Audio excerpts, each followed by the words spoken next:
창세기 26장 12절에서 33절. 이삭이 그 땅에서 농사하여 그 해에 100배나 얻었고 여호와께서 복을 주심으로 그 사람이 창대하고 왕성하여 마침내 거부가 되어 양과 소가 떼를 이루고 종이 심이 많으므로 블레셋 사람이 그를 시기하여 그 아버지 아브라함 때에 그 아버지의 종들이 판 모든 우물을 막고 흙으로 메웠더라. 아비멜렉이 이삭에게 이르되 내가 우리보다 크게 강성한즉 우리를 떠나라. 이삭이 그곳을 떠나 그랄 골짜기에 장막을 치고 거기 거류하며 그 아버지 아브라함 때에 팠던 우물들을 다시 팠으니 이는 아브라함이 죽은 후에 블레셋 사람이 그 우물들을 메웠음이라. 이삭이 그 우물들의 이름을 그의 아버지가 부르던 이름으로 불렀더라.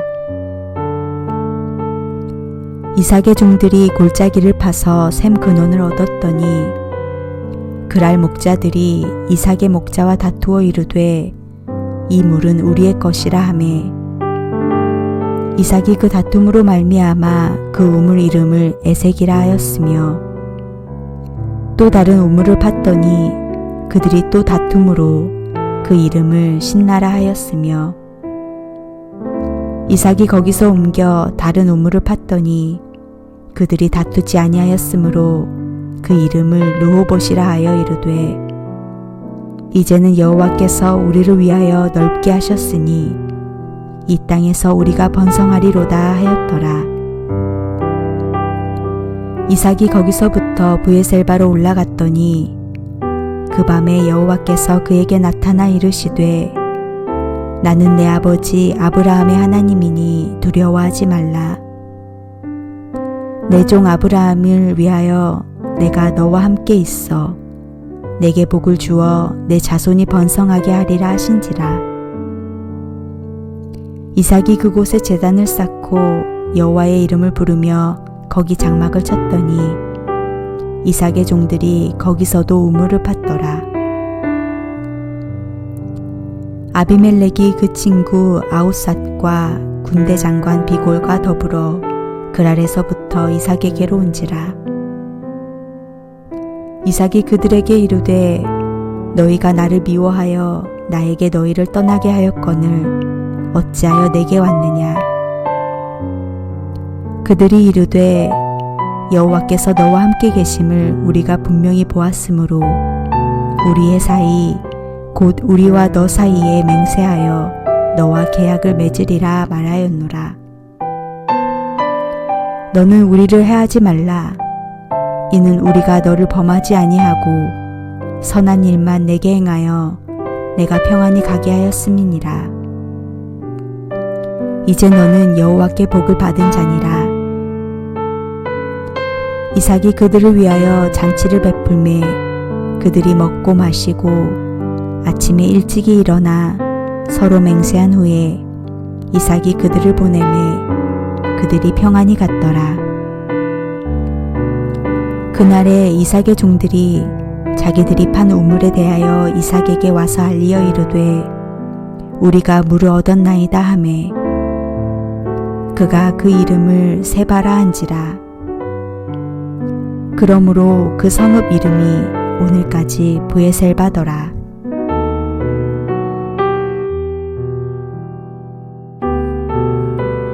이삭은 그가 살던 땅에 흉년이 들어 그 기근을 피하려고 그랄을 거쳐 애굽으로 가려고 했습니다.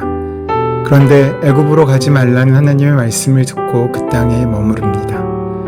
그랄은 기근이 들어 이삭이 이집트로 가려는 중 거쳐가려고 했던 곳이었지만 하나님께서 말씀하신 대로 그곳에 머물렀더니 깜짝 놀랄만한 일이 벌어졌습니다. 아직 기근이 끝나지 않았음에도 불구하고 그는 엄청난 풍작을 거둔 것입니다. 그의 농사는 100배의 수확을 거두었습니다. 그 결과 이삭은 큰 부자가 되었습니다. 하지만 그 부자가 된 까닭에 그는 또다시 위기를 만납니다. 부자가 된 이삭을 그란 백성들은 시기합니다. 이것은 분명 하나님의 특별한 축복의 결과임에도 불구하고 블레셋 사람들은 마치 자기들의 것을 빼앗길 것처럼 질투와 분노에 사로잡혀 그를 핍박합니다. 아브라함과 아비멜렉이 맺었던 우호조약은 완전히 무시당하고 이삭은 그 성에서 추방당하기까지 합니다. 하지만 이런 상황 가운데서도 하나님께서는 그랄에 머물라고 하셨으니 이삭은 그랄 평원을 맴돌며 종들과 함께 우물을 팠습니다. 하지만 이삭이 파는 우물마다 그 땅에 사람들이 메워버리는 사건이 발생합니다. 생각해 보십시오. 당시 상황에서는 우물은 사람과 동물이 마실 물을 공급하는 생명의 원천이고 농사일에 없어서는 안 될 가장 중요한 필수 조건 중 하나였습니다. 또한 우물을 파는 일은 보통 힘든 일이 아니었습니다. 따라서 당시에는 우물 확보가 싸움의 중요한 이유 중에 하나였습니다. 그런데 블레셋 사람은 그렇게 어렵게 얻은 우물을 흙으로 메워버리게 된 것입니다. 이렇게 시작된 이웃들의 방해는 좀처럼 끝날 줄을 모릅니다. 그런데 그들의 방해 작업에도 불구하고 이삭은 다른 대처를 합니다. 우물을 파면 그랄 사람들이 빼앗아 버리는 일이 수차례 반복되었지만 그는 포기하지 않았습니다. 그들이 그 땅을 빼앗으면 떠나고 또다시 우물을 파고 옮기고 또다시 파고 다투지 아니하였습니다. 왜냐하면 그는 하나님이 그와 함께 하심을 분명히 알았기 때문입니다. 다시 말해 우물을 메워버리면 이사에서 또 우물을 팠고 물을 얻고 또 메워버리면 이사에서 또 우물을 파고 또 물을 얻고 그렇게 하니까 그들이 놀란 것입니다. 다시 말해 이삭은 그들과 싸우지 않았습니다. 양보하고 또 양보해 버리는 것이었습니다. 우리는 끝까지 양보한 이삭의 모습을 볼 수 있습니다. 이렇게 되니 이삭을 시기하는 자들의 생각을 우리는 다시 한번 살펴봐야 합니다. 그 땅의 사람들이 저 사람은 정말 보통 사람이 아니다라고 생각하기 시작한 것입니다. 자기들이 자꾸 함부로 했는데도 가만히 있으면서 또한 그럼에도 불구하고 복을 빼앗기지 않고 우물을 얻게 되는 것을 보고 그는 보통 사람이 아니라는 것을 깨닫게 되었습니다. 농사를 지으면 그의 소출이 보통의 100배가 넘게 수확합니다.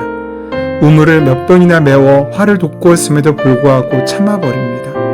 얼마 안 있어 이번에는 주변 사람들이 하나님이 이삭과 함께 계신다는 사실을 알게 되었습니다. 결국 핍박자들은 포기하고 이삭은 르호봇이라는 우물을 확보합니다. 그러자 그들이 브엘세바에 있는 이삭에게 찾아옵니다. 찾아와서 다시는 괴롭히지 않겠으니 계약을 맺자고 말합니다. 그들의 말입니다. 너는 여호와께 복받은 자로다. 우리 사이 곧 우리와 너의 사이에 맹세를 세워 너와 계약을 맺으리라. 이웃과의 관계 속에서 하나님의 사람이란 인정을 받고 있는 것입니다.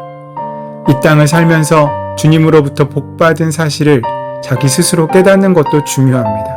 그러나 더 중요한 것은 우리가 하나님께 복을 받는 사람이라는 사실을 우리의 이웃이 알 수 있도록 생활하는 일입니다. 그들이 아무리 귀찮게 해도 계속해서 참아내고 또 참아내니까 이제 그들이 내가 졌다라고 이야기하는 것뿐만 아니라 그들의 입술을 통해서 하나님이 하나님이심을 선포하게 된 것입니다. 이삭은 온유하기 이를 데 없는 사람이었습니다. 그들이 아무리 시비를 걸어와도 온유함으로 참아냈습니다. 그 결과 그들로부터 인정을 받게 됩니다. 더 나아가 이삭은 하나님이 자신과 함께 계시다는 것을 주변 사람들로 하여금 알게 했습니다. 사실 이삭도 그들의 방해가 두려웠던 것 같습니다. 때문에 어느 날 밤 하나님이 찾아오셔서 내가 너와 함께 할 것이니 두려워하지 말라고 위로하시는 말씀을 우리는 들을 수 있습니다. 하나님의 사람이 이 세상에서 어떻게 살아야 할 것인지라는 질문에 우리는 이삭의 삶의 방식을 보면서 하나의 대답을 얻을 수 있습니다. 양보가 힘입니다. 우리는 종종 자신의 문제에 관해서는 전혀 양보할 줄 모르는 사람을 봅니다. 그것이 나일 수도 있습니다. 상대를 생각하지 않고 내 주장만을 고집합니다. 그러나 그 주장이 관철되었다고 할지라도 오히려 관계의 악화를 우리는 볼 수 있습니다. 결국 양보하지 못해 사람을 잃게 되는 것입니다. 오늘 우리가 사는 사회에서는 양보의 미덕을 찾아보기란 어렵습니다. 사회는 점점 이기적이 되고 양보라는 단어가 설 자리를 잃어가고 있고 사람들에게 잊혀지고 있습니다.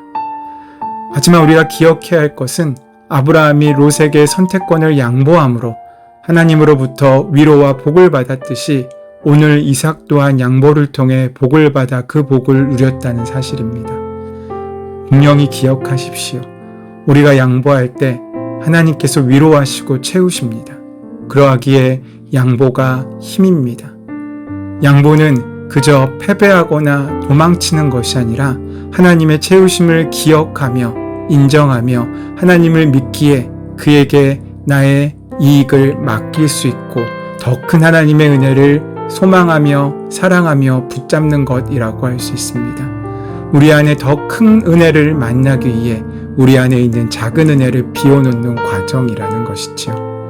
또한 양보는 내 안에 채워진 풍성함을 흘려보내는 과정입니다. 그래서 양보는 더 큰 것을 품고 있는 사람만이 할 수 있습니다.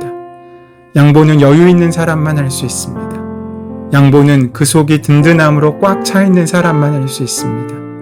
하나님의 든든함으로 꽉 차 있는 이삭은 순종할 수 있었고 또한 양보할 수 있었습니다.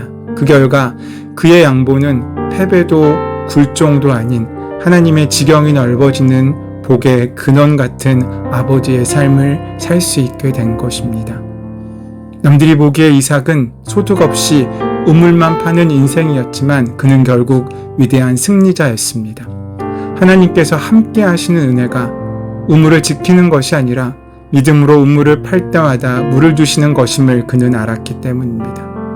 오늘 우리에게 맡겨진 그 하루, 귀한 우물을 지키는 은혜가 아니라 우리가 오늘 하루 새로운 우물을 팔 때마다 생수의 근원을 만나게 하시는 그 하나님의 능력이 우리와 함께 하기를 소원하고 축원합니다.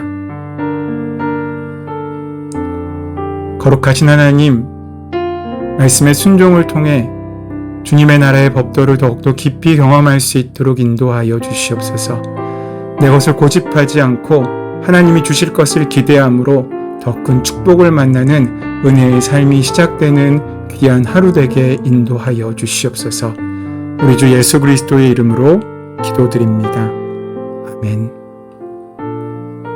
이제 함께 주신 말씀을 마음속에 든든히 심고 묵상하시면서 오늘 주신 말씀이 우리 삶 가운데 현실이 되고 실상이 되는 은혜로 변화할 수 있도록 함께 기도하는 시간 갖도록 하겠습니다. 함께 기도합니다.